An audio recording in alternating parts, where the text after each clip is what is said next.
शांति।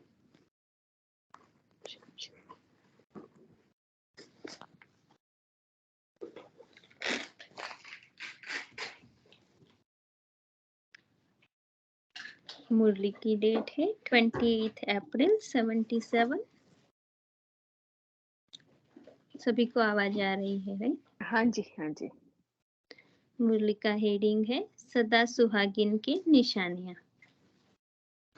सदा सुहाग के तिलकधारी श्रेष्ठ भाग्यवान सर्वश्रेष्ठ सर्व प्राप्ति स्वरूप आत्माओं प्रति बाबा बोले।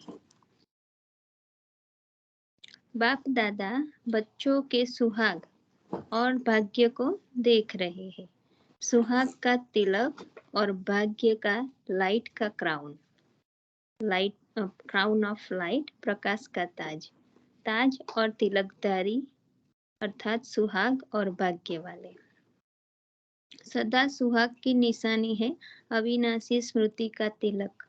बाबा हम सभी बच्चों को सुहागिन के रूप में देख रहे। बाबा हमारा सुहाग साजन है, तो सुहाग की निशानियां क्या है वो बाबा हमें समझा रहे हैं।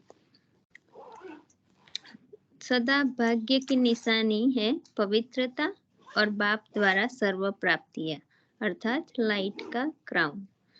स्मृति कम तो तिलक भी स्पष्ट चमकता हुआ नहीं दिखाई देता। तो बाबा हमें जो सुहाग की निशानी स्थूल में भी दिखाते कि टीका लगाते हैं राइट, प्रकृति के बीच। तो बाबा कहता है कि जितनी हमारी स्मृति रूपी तिलक मतलब कम होगा, चमक उसकी कम होगी, तो बाबा कहता है अविनाशी स्मृति का तिलक, स्मृति कम तो तिलक भी स्पष्ट चमकता हुआ नहीं दिखाई देता। मतलब हम याद में भूल जाते हैं बीच बीच में। तो बाबा कहता है जैसे वो चमक वो क्लियर नहीं होती, स्पष्ट दिखाई नहीं देती। चमकता हुआ तिलक सदा बाप के साथ रहने का सुहाग की निशानी है।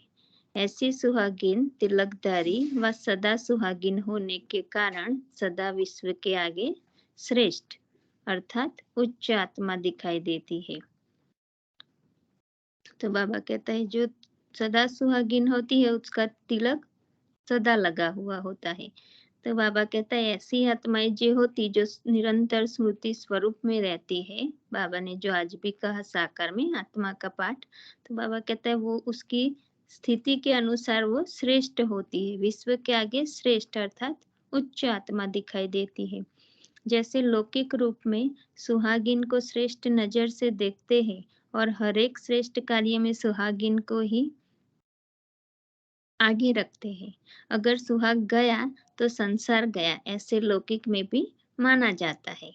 तो हम सबको ये पता है, जैसे बोलता है ऑपोजिट तो विडो राइट। तो बाबा कहते हैं महत्व सुहागन का ज्यादा होता है।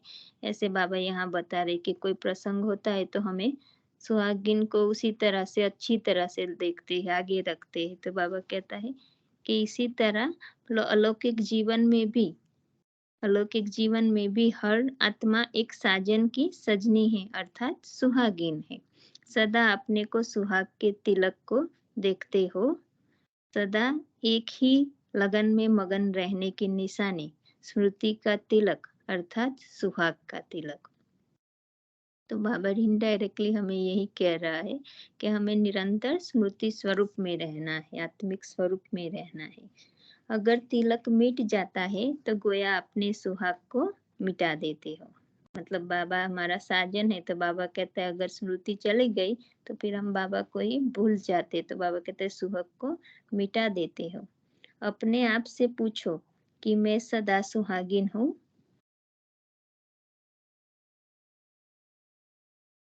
बाबा हम सभी को कह रहे हैं कि अपने आप से पूछो कि मैं सदा सुहागिन हूँ।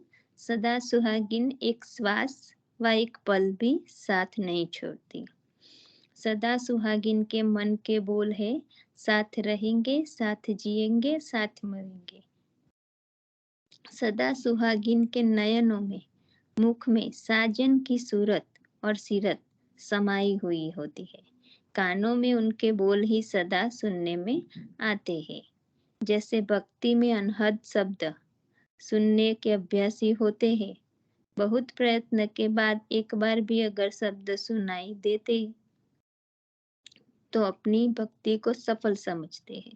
तो बाबा यहाँ कंपैरिजन कर रहे हैं कि भक्ति में भी ऐसे समझते हैं कि एक बार भी झलक दिखाई दे, कान में आवाज सुनाई दे तो अपनी भक्ति सफल समझते। बाबा फिर हमें कह रहे कि हमें निरंतर वो ही अंदर नाद चले, अनहद नाद चले कानों में, मतलब बाबा ने जो बातें सुनाई है वो ही सुनाई दे हमें, बाबा जो बोले वो ही हमें दिखाई दे, बाबा की जो सूरत है वो हमारे में दिखाई दे, सीरत सूरत। तो बाबा कहता है ऐसे आप जैसे भक्ति में है वैसे आपको भी यहाँ ही होना चाहिए कि आपकी सीरत से बाबा दिखाई दे, कानों में बाबा की आवाज सुनाई दे।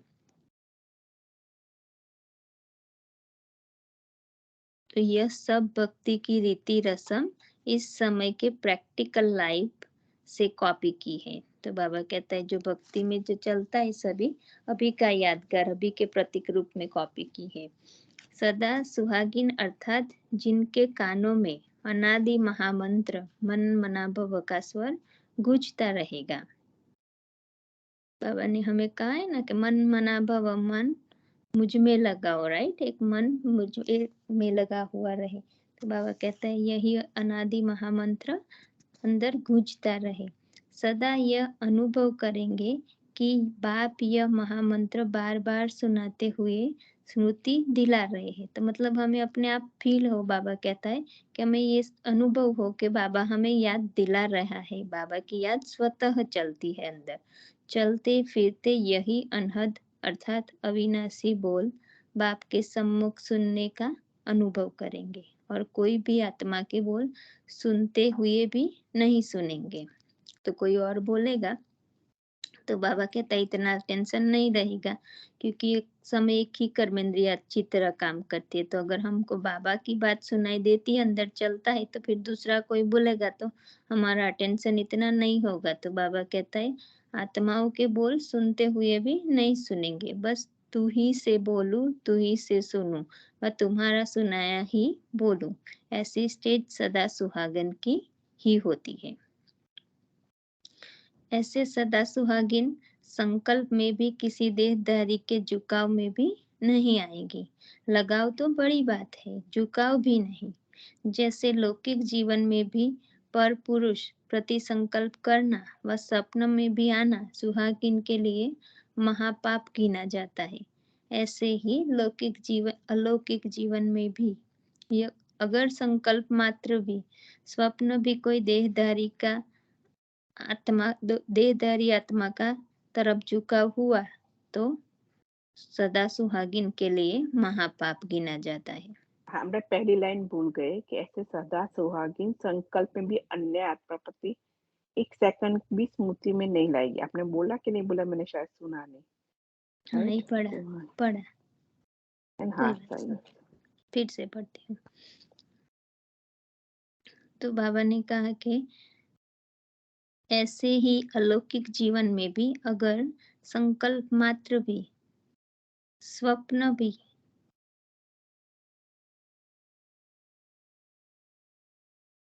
संकल्प मात्र भी संकल्प भी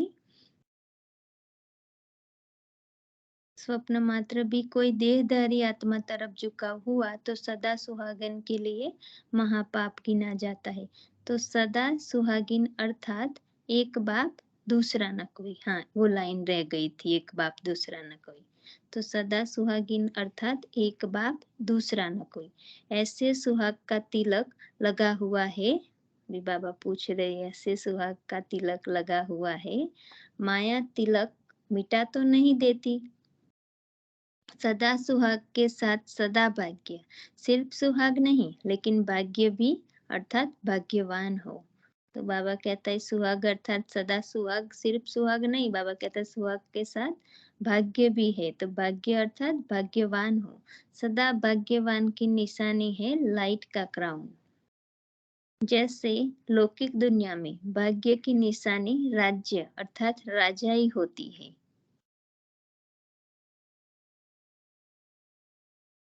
और राजाई की निशानी ताज होता है, ऐसे ईश्वरीय भाग्य की निशानी लाइट का क्राउन है। तो बाबा कहता है लाइट का क्राउन मतलब प्योरिटी का ताज, राइट, पवित्रता का जो ऑरा बनता है। तो बाबा कहता है जितना जितनी हमारे में प्योरिटी होगी, हम मन से भी हल्के रहेंगे, मन बुद्धि से भी हल्के निश्चिंत रहेगी। तो बाबा कहता है जितना जितना ईश्वरीय भाग्य होगा, बाबा से प्यार होगा, तो उसकी निशानी है कि लाइट रहेंगे, लाइट का क्राउन। उस ताज की प्राप्ति का आधार है प्योरिटी और सर्व प्राप्ति। संपूर्ण प्योरिटी अर्थात मनसा में भी किसी एक विकार का अंश भी न हो, और सर्व प्राप्ति अर्थात ज्ञान, सर्व गुण और सर्व शक्तियों की प्राप्ति। तो बाबा कहता है सर्व प्राप्ति में फिर संपूर्ण ज्ञान, सर्व गुण, गुणों में भी सर्व गुण और सर्व शक्तियां सभी प्राप्त होंगे, उसको कहेंगे सर्व प्राप्ति। विकार का कोई भी अंश ना हो, बाबा कहता है, उसको कहेंगे संपूर्ण प्योरिटी।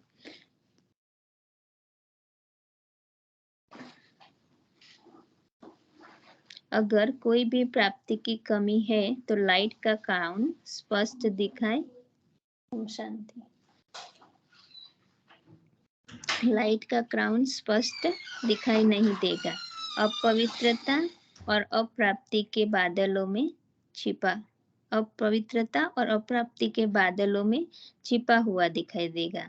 तो जो क्राउन की बात बाबा कर रहे, बाबा कहता है अगर थोड़ी सी भी उसमें मिक्सचरिटी होगी तो फिर अपवित्रता और अप्राप्ति के बादलों में छिपा हुआ दिखाई देगा। स्वयं को सदा लाइट आत्मिक रूप अनुभव नहीं करेगा। कर्म में भी अपने को लाइट महसूस, हल्का, लाइट माना बाबा यहाँ कहता है हल्का, लाइट मतलब हल्का भी महसूस नहीं करेगा। भारी भारीपन होगा, बोझ होगा जैसे मन बुद्धि पर।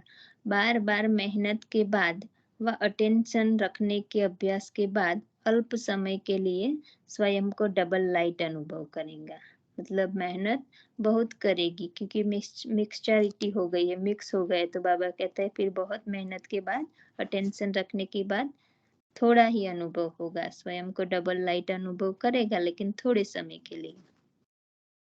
जैसा ही सोचेंगी कि मैं आत्मा लाइट हूँ, तो आत्मा के बजाय शरीर अर्थात देह अपने को अनुभव करेगा। सोचेंगे, संकल्प करेंगे कि मैं आत्मा हूँ, पर बाबा कहता है वो लाइट नहीं दिखाई देगी बिंदी, लेकिन वो शरीर को देख पाएगा, मतलब शरीर ही सामने आएगा, देह सामने आएगा, क्योंकि बोझ है। तो भाग्य का आधार सर्व प्राप्तियां है। सर्व प्राप्तियों की निशानी है अविनाशी खुशी। अभी दूसरी निशानी बाबा बता रहे कि पहले कहा, बाबा कहता है हल्का होगा, कर्म में भी हल्का लाइट होगा, और अभी बाबा कहता है उसको फिर अविनाशी खुशी रहेगी। सर्व प्राप्तियों की निशानी है अविनाशी खुशी। सदा भाग्यवान सदा खुश होगा। तो जो सदा निरंतर आत्मिक स्मृति में रहता है, वो बाबा कहता है सदा खुशी में होगा, उसकी खुशी कोई छीन नहीं सकता, अविनाशी खुशी। बाबा ने संडे भी बताया ना कि प्रसन्न, सदा प्रसन्न रहता है, राइट। तो अभी बाबा वही कह रहे हैं कि हम जितना जितना आत्मिक स्वरूप का अभ्यास करेंगे, ज्ञान का चिंतन होगा, तो खुशी भी अविनाशी बनी रहेगी। सदा भाग्यवान सदा खुश। भाग्य कम तो खुशी भी कम, खुशी कम अर्थात सदा भाग्यवान नहीं। तो समझा, अभी बाबा पूछ रहे हैं कि तो समझा, सदा खुशी नहीं मतलब भाग्य कम है, बाबा को याद कम करते हैं, स्मृति देहधारियों में चली जाती है, तो फिर हम थोड़ा उदास हो जाते हैं। सदा सुहागिन और सदा भागिन अर्थात भाग्यवान की निशानियां क्या है? अब तो सब बातें सामने रखते हुए स्वयं को चेक करो कि मैं कौन हूँ। तो बाबा ने जो सब बातें बताई, बाबा कहता है खुशी जाती है, छीनती है, तो कारण क्या है? इम्प्योरिटी आ जाती है, मिक्सचरिटी। बाबा कहते हैं अंश मात्र भी हमारे में, प्योरिटी में अंश भी विकार करना हो तो वो आ जाता है, तो बाबा कहता है फिर खुशी चली जाती है। तो अभी चेक करो, बाबा ने जो भी बताया हम देखे। बाबा कहते हैं सभी बातें सामने रखते हुए स्वयं को चेक करो कि मैं कौन हूँ। अच्छा, सदा सुहाग के तिलकधारी, श्रेष्ठ भाग्यवान, सर्व प्राप्ति स्वरूप, सदा बाप के साथी, ऐसी श्रेष्ठ आत्माओं को बाप दादा का याद प्यार और नमस्ते। हम रूहानी बच्चों की रूहानी बाप दादा को याद प्यार और नमस्ते। दीदी जी के साथ बाबा की मुलाकात, दीदी मनमोहिनी जी के साथ। तो ऐसे सदा सुहागिन और सदा भाग्यवान और संपूर्ण भाग्यवान कितने होंगे? बाबा पूछ रहे हैं कि ऐसे भाग्यवान, संपूर्ण भाग्यवान, सदा सुहागिन कितने होंगे? निरंतर डबल लाइट और निरंतर सर्व प्राप्ति संपन्न, संपूर्ण पवित्र हो, ऐसे कितने मन के होंगे? बाबा पूछ रहे, चिट-चैट कर रहे कि ऐसे निरंतर जो मुझे याद करते हैं वो बच्चे कितने होंगे? जो उंगलियों पर गिनती जितने, मतलब बहुत ही कम के जो हाथ की उंगलियों से भी गिन जाए, सहज ही गिना सके। तो बाबा कहते बहुत कम बच्चे हैं ऐसे जो उंगलियों पर भी गिनती जितनी। ऐसे रत्नों की ही विशेष पूजा होती है। विशेष 9 रत्नों की पूजा होती है। 9 रत्नों की पूजा होती है ना, तो जो अच्छी क्वालिटी का रत्न होता, उस एक रत्न में एक रंग, जो अच्छी क्वालिटी का रत्न होता है, उस एक रत्न में एक रंग का होते हुए भी सब रंग दिखाई देते हैं। हाँ, तो बाबा कहता है कि वो एक रंग में भी सभी रंग दिखाई देते हैं जो अच्छी क्वालिटी की रत्न है।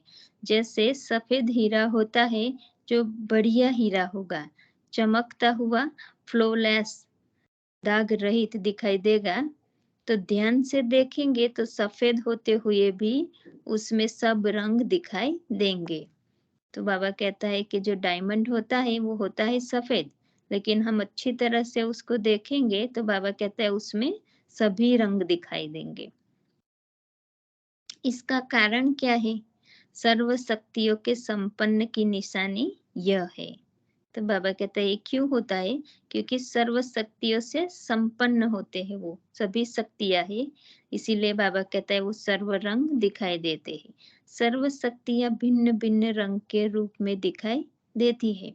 वह साइलेंस विज्ञान का हिसाब, और यहाँ है साइलेंस, सॉरी वो साइंस का, साइंस, वह साइंस का हिसाब, और यहाँ साइलेंस द्वारा सर्व प्राप्तियां। जैसे वर्षा के बाद इंद्रधनुष दिखाई देता है, तो उसमें भी सब रंग दिखाई देते हैं। यह भी ज्ञान वर्षा के बाद। तो वर्षा का फल सर्व प्राप्ति स्वरूप। तो ऐसा श्रेष्ठ हीरा व रत्न सर्व प्राप्ति स्वरूप होने के कारण जो शक्तियां पाने चाहे वह उस रत्न द्वारा प्राप्त कर सकते हैं। तो बाबा कहता है कि जो सर्व शक्ति संपन्न होता है, तो बाबा कहता है उसमें एक ही रूप होता है, रत्न भी कलर एक ही होता है, लेकिन उसमें फिर सभी शक्तियों होने के कारण वो सभी तरह से संपन्न दिखता है, सब रंग आ जाते हैं उसमें। तो ऐसे रत्न कितने होंगे? 9 रत्नों का पूजन निर्विघ्न होने के लिए विशेष होता है। तो भक्ति मार्ग में जो 9 रत्न की पूजा करते हैं ना, फिर निर्विघ्न होने के लिए विशेष उसकी अंगूठी पहनते हैं। तो बाबा कहता है कि निर्विघ्न होने के लिए विशेष उसकी पूजा करते हैं, क्योंकि अभी उन आत्माओं ने ऐसा पुरुषार्थ किया है। कोई के ऊपर विशेष विघ्न आता है तो 9 रत्न का पूजन करते हैं। तो इतने निर्विघ्न बने हो, बाबा अभी हमें पूछ रहे हैं कि आप स्वयं इतने निर्विघ्न बने हो, जो आपका भक्ति में भी गायन हो, निर्विघ्न बनाने के लिए वो आपकी पूजा करते हैं। हर रत्न संपन्न होता है, लेकिन फिर भी हर रत्न की मुख्य विशेषता अपनी होती है। इसलिए 9 रत्न की अंगूठी पूजा में भी होती है, और अलग अलग भी विशेष कोई विघ्न अर्थ कोई रत्न गाया हुआ होता है।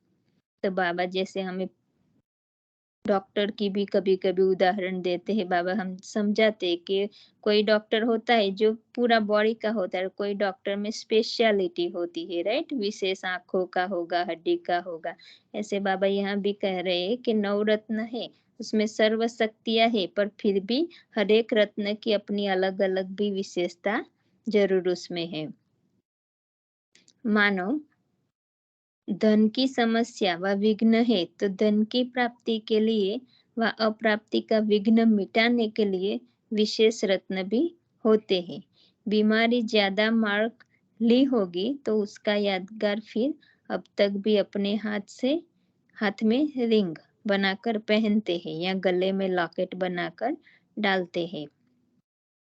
तो हम सबका अनुभव है कि भक्ति में जैसे कहते हैं कि आपको ये न ग्रह की है वो कमजोरियां कमी, तो फिर नहीं वो रिंग में भी डाल के पहनाते, जैसे आपको मंगल यस, है, यस। गुरु है। मंगल है, व्हाइट वाला पहनते हैं, वो मोती है चंद्र का, क्या-क्या करते थे। हाँ, फिर बुध है तो ग्रीन कलर का कुछ ट्रायंगल पहनाते हैं, राइट? ऐसे यस, यस। लॉकेट बाबा कहता है ये अंगूठे में पहनते, वो अभी का बाबा के अभी तक आपका वो यादगार ऐसे चला आया है। तो यह सब हिसाब वर्तमान समय के प्राप्ति के हैं। तो ऐसे कितने होंगे? बाबा पूछ रहे हैं, तो ऐसे कितने होंगे? गिनती करने में आते हैं, नाम बताने के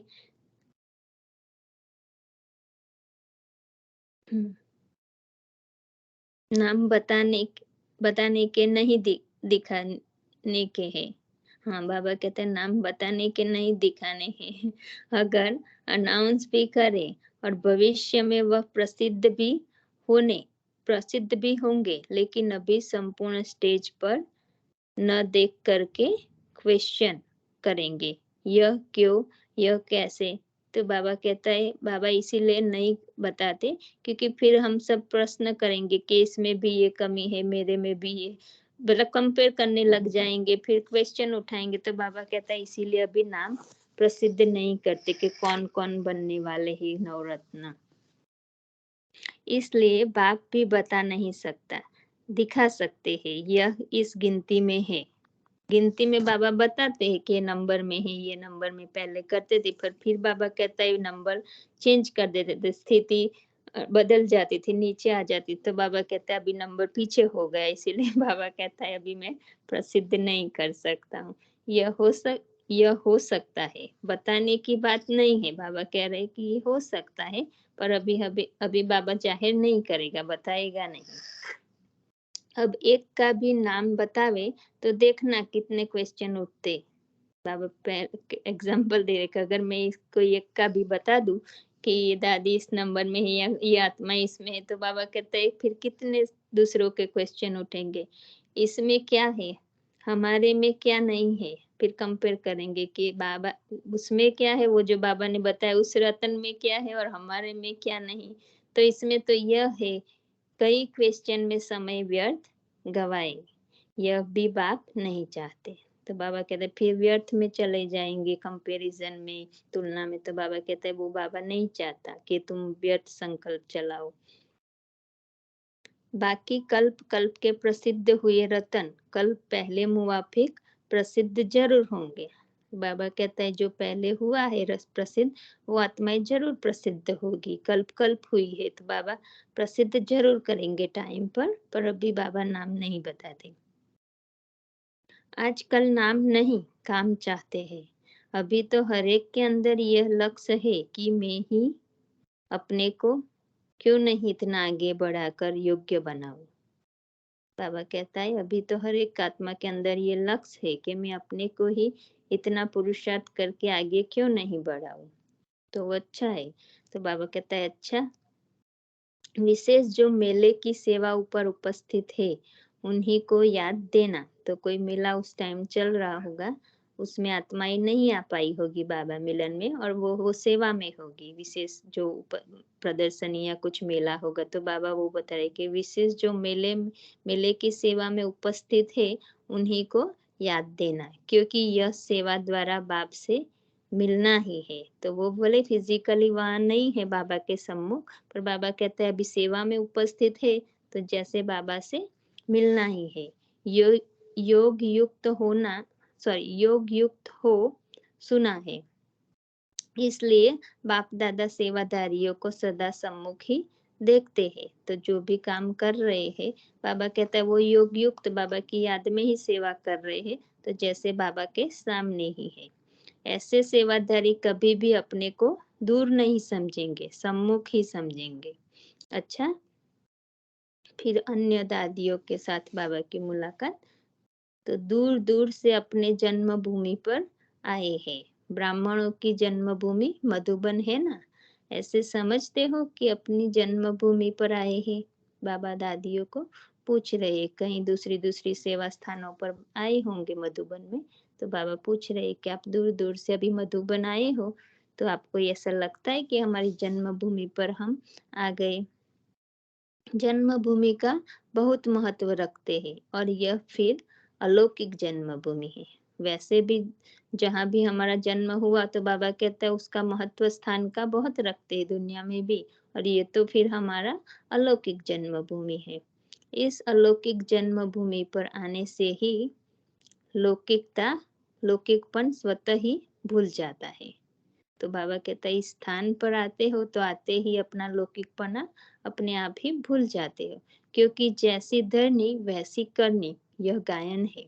जैसा रंग जैसा संग वैसा रंग, जैसा अन्न वैसा मन, गाया हुआ है। वैसे ही जैसे धरनी वैसे करनी। तो बाबा कहते हैं इस धरनी पर आते ही अपना कर्तव्य, जो अपना कर्तव्य वो धरनी से ही याद आता है। तो बाबा कहते हैं जैसी धरनी वैसी करनी। अगर कोई तमोगुणी धरनी पर है तो करनी भी ऐसी हो जाती है। तो मतलब स्थान, बाबा कहता है ना कि स्थान का भी महत्व होता है। तो बाबा कहता है अगर कोई ऐसी जगह चली जाओ तो तमोगुणी धरनी पर, तो फिर हमारे कर्म संकल्प सब बदल जाते हैं, वैसे ही होने लगते हैं। तो बाबा कहते हैं धरनी का प्रभाव कर्म और संस्कार पर पड़ जाता है। जैसे मंदिर में जाते हो तो भूमि का ही प्रभाव होता है ना।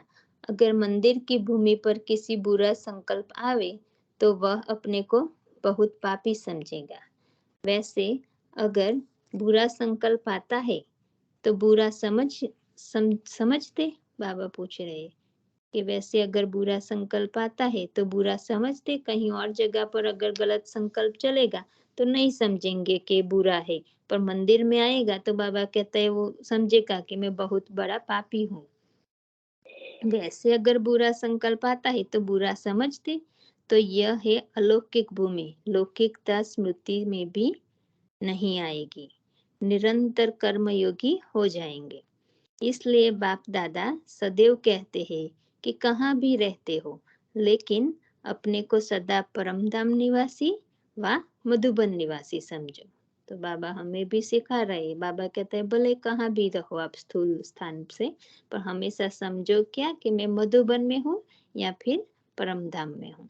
निराकार स्थिति के हिसाब से परमधाम निवासी, साकार स्थिति के हिसाब से मधुबन निवासी। मधुबन कहने से ही वैराग्य वृत्ति और मधुरता दोनों ही आ जाती है। तो जैसे ही हमें मधुबन की स्मृति आती है तो बाबा कहते हैं अपने आप वैराग्य वृत्ति आती है, मतलब दूसरी चीजों से देहधारियों से इंटरेस्ट आपे ही कम हो जाता है, वैराग्य वृत्ति आ जाती है और फिर मधुरता भी आ जाती है। स्थिति में बेहद की वैराग्य वृत्ति और संपर्क में मधुरता दोनों ही चाहिए। तो बाबा हमें सिखा रहे हैं, राइट। बाबा कहता है कि स्थिति हमारी बेहद की वैराग्य वृत्ति, मतलब किसी से राग, कोई इंटरेस्ट लेना देना कुछ बुद्धि में ना आए, कोई आकर्षण ना हो, राइट। और फिर बाबा कहते हैं बातचीत करो, व्यवहार में आओ तो फिर इनमें मधुरता चाहिए, आत्मिक आत्मिक भाव चाहिए कि आत्मा आत्मा से बात कर रही है, मधुरता से करे, राइट। संपर्क व्यवहार जो भी करे तो बैलेंस रखना है। स्थान से स्थिति का कनेक्शन है। तो बाबा हमें समझा रहे कि मधुबन स्थान की भी इतनी महत्व है कि हम यहाँ बैठे भी मधुबन निवासी समझे तो वही वाइब्रेशन हमारे में आने लगती है, मतलब वही हमारे संकल्प भी चलेंगे, स्थान का प्रभाव पड़ता है। तो स्थान से स्थिति का कनेक्शन है। सभी बेहद के वैरागी बने हो कि अभी कहाँ लगाव है। बाबा पूछ रही है कि सभी बेहद के वैरागी, हद के नहीं, बेहद के। हम क्या करते थोड़े-थोड़े समय कुछ हुआ तो वैराग आ जाता है, फिर राग में बदल जाता है, वो वापस मोह आ जाता है। तो बाबा कहता है सभी बेहद के वैरागी बने हो कि अभी भी कहाँ लगाव है। बेहद के वैरागी का कहाँ भी लगाव व झुकाव नहीं होगा। मतलब वो कभी भी कहाँ भी किसी भी स्थिति स्थान में कहीं पर भी व्यक्ति में आकर्षण में नहीं आएगा। उसका सदैव इस पुरानी दुनिया से किनारा होगा। बेहद के वैरागी तब बन सकेंगे जब बाप को ही अपना संसार समझेंगे। तो बाबा आज की मुरली साकार मुरली और यहाँ बहुत मतलब सिमिलरिटी दिखाते। बाबा ने आज भी वही बताया ना मुरली में। बेहद के वैरागी तब बन सकेंगे जब बाप को अपना ही संसार समझेंगे। उसमें भी बाबा ने कहा कि एक बाप दूसरा न कोई, एक बल एक भरोसा, वरदान में भी कहा ना। तो बाप ही संसार है, तो जब बाप में संसार देखेंगे, अनुभव करेंगे, तो बाकी रहा ही क्या। जब बाबा कहता है मैं ही संसार हूँ, तो फिर और कुछ रहा ही क्या। ऑटोमेटिक स्वतः वैराग्य आ जाएगा। बाप ही मेरा संसार है, तो संसार में ही रहेंगे, दूसरे में जाएंगे ही नहीं, तो किनारा हो जाएगा। संसार में व्यक्ति व वैभव सब आ जाता है, तो बाप को ही अपना संसार बनाया है कि आगे कोई संसार है।